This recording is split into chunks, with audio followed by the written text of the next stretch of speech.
So it is Friday night.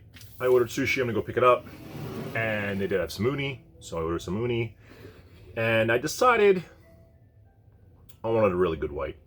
So I went with one of my favorites of all time, the Coulee de Serrant, Nicolas Jolie. This is a 2009 from Savennières de Loire, made from Chenin. This has got great age on it.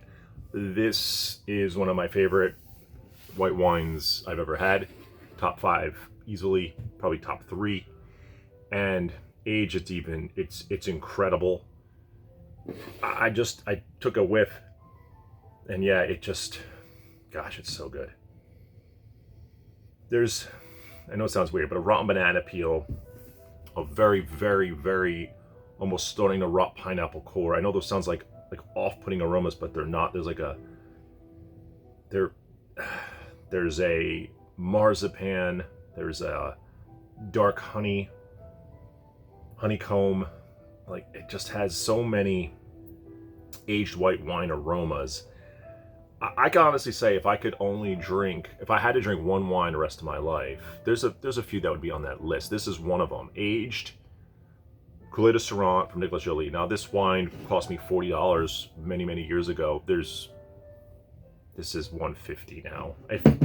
The current vintage, I think, is like $150. I don't even know what old vintages would be. I don't even know if you could find old vintages. I think I have 3 bottles left. I'm going to probably really have to ration those out. So, but the point of tonight is I did stop and get some wine today. A lot of it's going to be Weekday wine. A lot of it I've never had, so I thought it'd be cool to put it on the video, and then just to remind myself, hey, this is some of the stuff I bought.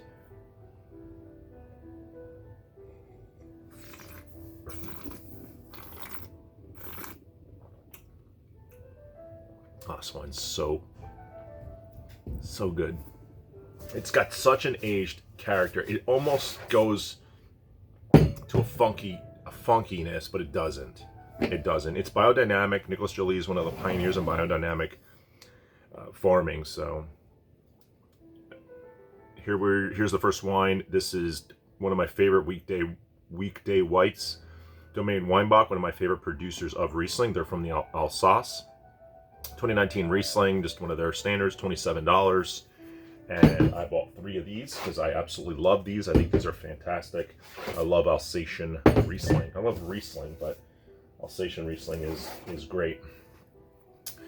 Sometimes I can't stand certain bottles. You know, this has this rose, and I actually don't mind the glass cork because it makes it easy to get it off, and easy to boat wine or wherever you need to just not have an opener and just pop this thing off. But this is a good rosé for the price. It's in the $15 range, and it's made from Gerard Bertrand, who doesn't really make crap wine. He only makes good wines out of the Languedoc, so that's why it's a little bit less expensive. Rosé is not always that expensive. There are some more expensive versions I've been finding, but I really think this one is great. I had it recently again, shared it with some friends, and they all thought it was pretty good too. So, friends and family. So I think that wine is going to be a rosé I kind of keep around, and I just want to check the price on it, if I was right about it. Yeah, $16 for that one. What's next in here? So kind of want some fresher reds. Sometimes I don't want a big, deep, dark red. This is Chinon, so made from a Cab Franc from the Loire Valley again, and I don't know much about this one at all. Never had this one, but it is from Skurnik Importers, so sometimes you can follow great wines or quality wines by the importer. One particularly is Kermit Lynch, great importer. So Jorge Ordonez, Jose Pastor, there's a lot. And that wine I think was $20.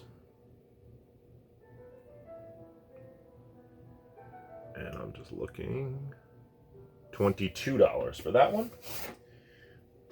This one I always think is a great Boulder, midweek, $20. Torbreck's a great producer of Shiraz out of Australia. This is from Barossa Valley, 2019 Woodcutter. This is a $20 wine. This wine's absolutely over-delivers for $20. Screw cap, just pop and pour. I think that wine actually tastes better than its price point, and they have higher end options from Torbreck, but I've never tried them.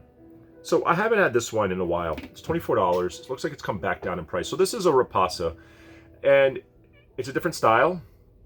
It's a 2018. So this is kind of what they call Baby Amarone. Amarone is dried out grapes, and some of that, it's a concentrated wine, typically a higher alcohol wine made from CRM, Corvina, Molinara, Rondinella, but now there's, I think, more grapes that are allowed in that. It used to just be what I still remember CRM, now there's more. So there's the leftovers after making Amarone. Well, this wine is sort of passed through that stuff to add a little bit more body, more complexity. It's called the Ripasso style, the repass.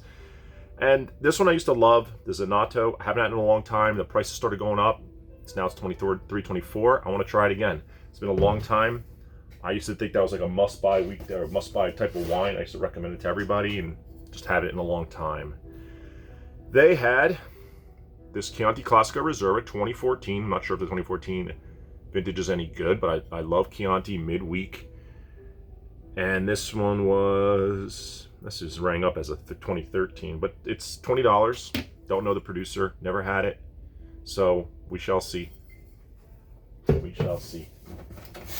And what is this one here? Oh, so this is a Chianti Classico Gran Selezione. Now this was $30, which is really, really, really inexpensive for what they call Gran Selezione, this new category that's been around for a few years. That's the next level up of Chianti. So you have Chianti Classico, Chianti Classico Reserva. So, and there's some other region, Chianti Rafina, some others. Let's say we just stick with some of the basics.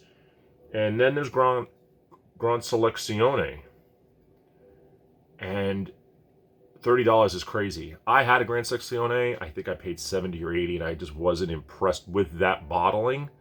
We'll see if this one brings anything else.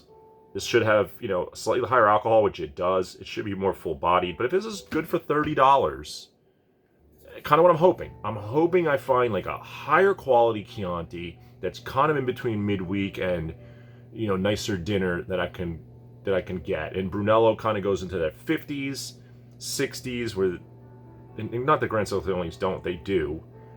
But this is from Rocca del Masi, Tenuta Fasano. I don't know. Single vineyard. I mean, it has all the bottle markings of being something good, but who knows? Who knows? I'm excited to try it, but see when we get there. Another Chinon, and I don't know the producer at all. It says Old Vine, 2019.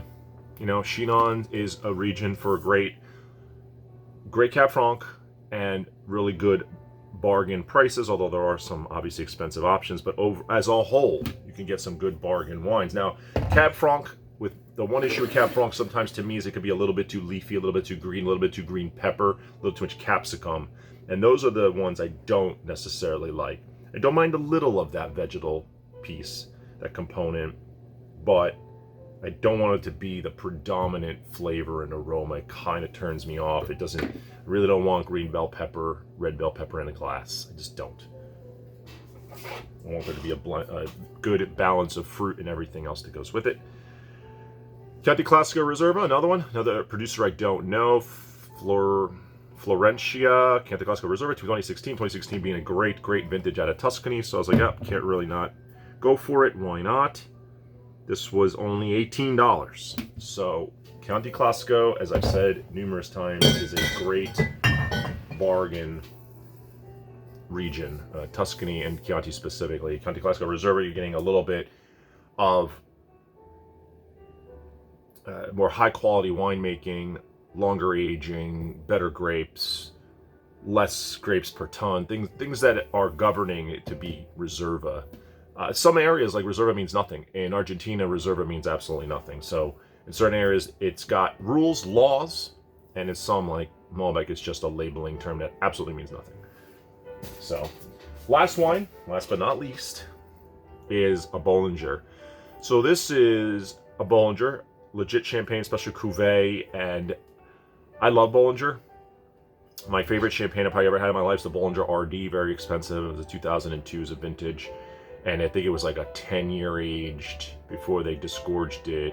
I think all the Bollingers get more aging than other champagne houses on the average. Now this is $70, so it's certainly not cheap, but champagne is not typically cheap.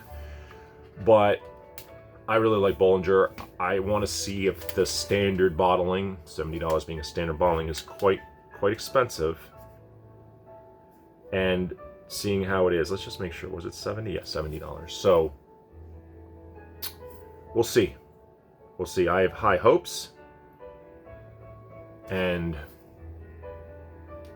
I've had it before. I've had an aged version with some years on it, and it was great. So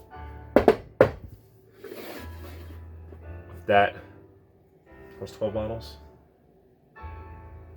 Yep, 12 bottles. I will go picking up my sushi, enjoying it with my uni, enjoying it with this amazing wine.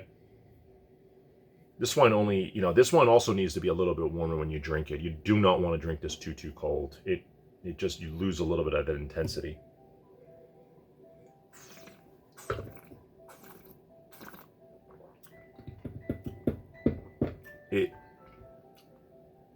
God, it's so good. It's got such good acidity still. There's like a